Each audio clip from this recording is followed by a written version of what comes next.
YouTube association వాళ్ళు ఏదైతే కార్యక్రమాలు చేస్తా ఉన్నారో చాలా సంతోషం. ఎందుకంటే చారిత్రకంగా ఎక్కడెక్కడ ఉన్నాయో అవన్నీ బయటకు తీసేసి ప్రజలను తీసుకెళ్లాలి, దాన్ని అభివృద్ధి చేయడానికి తప్పకుండా వారి సహకారాలు సూచనలన్నీ ఉండాలని చెప్పేసి కోరుకుంటూ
పూజ్యశ్రీ గురుదేవులు ఆదిలాబాద్ జిల్లా పీఠాధిపతులు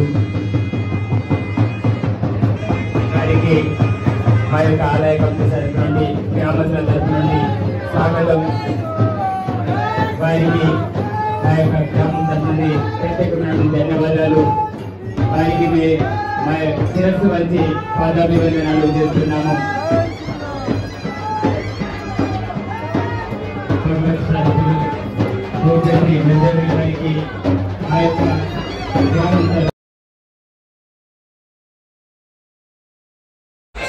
మరి అలాగే మా సొసైటీ ద్వారా రాబోయే రోజుల్లో ఒడ్డాడి గ్రామంలో ఎవరైతే ప్రజలు ఉంటున్నారో వాళ్లకు మా సొసైటీ తరఫున హెల్త్ క్యాంప్స్గా ఆర్గనైజ్ చేయడానికి రెడీ అవుతున్నాము.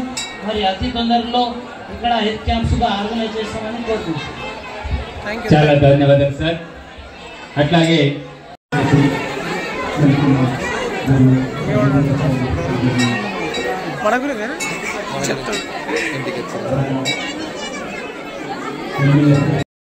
వచ్చినందుకు మీకు మా యొక్క గ్రామం తరపు నుండి ఆలయ కమిటీ తరపు నుండి మీకు ప్రత్యేకమైన ధన్యవాదాలు తెలియజేస్తున్నాము. మా యొక్క విన్నపము సన్మాన కార్యక్రమము శ్రీ పాలకొండ శ్రీకాంత్ గారు, ఆలయ కమిటీ చైర్మన్ గారు, ఎమ్మెల్యే గారికి శాల్వతో సత్కరించి రావాల్సిందిగా కోరుతున్నాము. అట్లాగే భజన మండలి అందరూ రావాల్సిందిగా కోరుతున్నాము. ఆలయ కమిటీ వారు రావాల్సిందిగా కోరుతున్నాము. గారికి చిన్న సన్మాన కార్యక్రమము. ఇప్పుడు దేవతా కళ్యాణం జరిగింది. శివపార్వతులని లక్ష్మీనరసింహ స్వామి పెళ్లి జరిగింది. పెళ్లి ఎట్లా దేవుడి కళ్యాణం ఎందుకు చేసుకుంటాం, లగ్నం ఎందుకు చేసుకుంటాం? అమ్మవారు ఇక్కడున్న ఆడవాళ్ళందరికీ 2 చేతులు జోడించి నమస్కారం చేసుకొని ఇక్కడున్న ఆడవాళ్ళందరూ కూడా స్త్రీలందరూ కూడా లగ్నమైన ముఖ్యంగా స్త్రీలందరూ కూడా పెళ్లి తర్వాత తప్పకుండా ఆచరించవలసింది ఏంటంటే హిందూ ధర్మాన్ని రక్షించేది కాపాడేది ఆడవాళ్ళ చేతుల్లో కనుక ఇక్కడున్న ముఖ్యతలకు స్త్రీలకు అందరికీ రోజు తప్పకుండా మీ మొగలి కాలకు మీరు మొక్కాలి. లక్ష్మీదేవి విష్ణుమూర్తి పాదాల కృష్ణస్వామి పాదాల దగ్గర ఉన్నాయి. ఏ స్త్రీ అయితే ఏ ముత్తైదనైతే తన మొదటి కాలకు రోజు మొక్కుతుందో ఆ ఇంట్లో దక్కత వస్తుంది. మీరు మొక్కుతే కొడుకు కోడలు బిడ్డ అల్లుడు అందరు కూడా కాలు మొక్కుతారు. కనుక ఇక్కడ ఉన్న వాళ్ళందరూ తప్పకుండా దేవతా కళ్యాణం సందర్భంగా ఇక్కడ ఉన్న వాళ్ళందరూ కూడా దేవతా కళ్యాణం సందర్భంగా తల్లులందరికీ ముత్తైదులందరికీ తప్పకుండా ఈ రోజు నుంచి మీరందరూ ప్రమాణం అనుకుంటారు. రోజు రేపటి నుంచి మీ మొదటి కాలకు మీరు తప్పకుండా నమస్కారం చేసుకోవాలి. తర్వాత వివాహ వ్యవస్థలో పెళ్లి వ్యవస్థలో కూడా ఇంకొక చిన్న సూచన నిన్నటి నుంచి శివ కళ్యాణాల్లో చెప్పుకుంటూ వస్తున్నాను. ఇక్కడ కూడా కళ్యాణ సందర్భంగా మళ్ళీ చెప్తున్నాను, భార్యాభర్తలు మొదలు పెళ్ళాలలో ఎవరు మాట్లాడద్దు. బిడ్డ అల్లు కానీ కొడుకు కోడలు మన మొగుడు పెళ్ళ మధ్యలో వేరేళ్ళు మాట్లాడితే బాగుంటుంది. మీ బిడ్డ అల్లుడుగా కొడుకు కోడలుగా భార్యాభర్తలు మొగుడు పెళ్ళాల మధ్యలో మాట్లాడితే వాళ్ళకు బాగుంటుంది.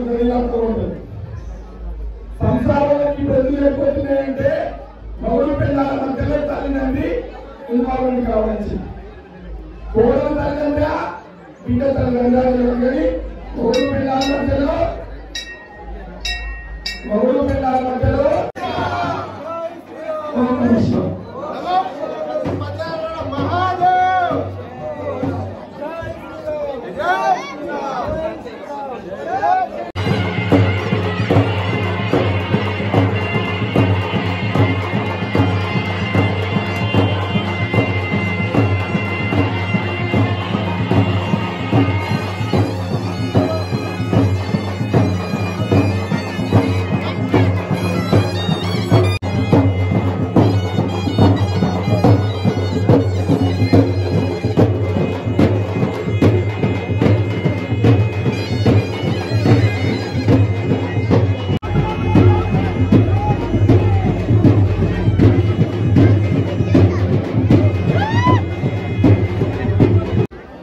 గరుత్మంతుడు హనుమంతుడు ఉండాలి, ఏనుగు గుర్రం ఉండాలి. అశ్వవాహనము గజవాహనము గరుడవాహనము హనుమంతుడు గరుత్మంతుడు ఏనుగు గుర్రము నిర్మల దగ్గర ఉంటాయి. బొమ్మలు అవి తప్పకుండా పక్కన తప్పకుండా అందరూ చేయించాలి. అందరూ కలిసి అయ్యా పెద్దవాళ్ళు దాతలు ఊరు వాళ్ళందరూ బాధ్యత. హనుమంతుడు గరుత్మంతుడు అశ్వవాహనము గజవాహనము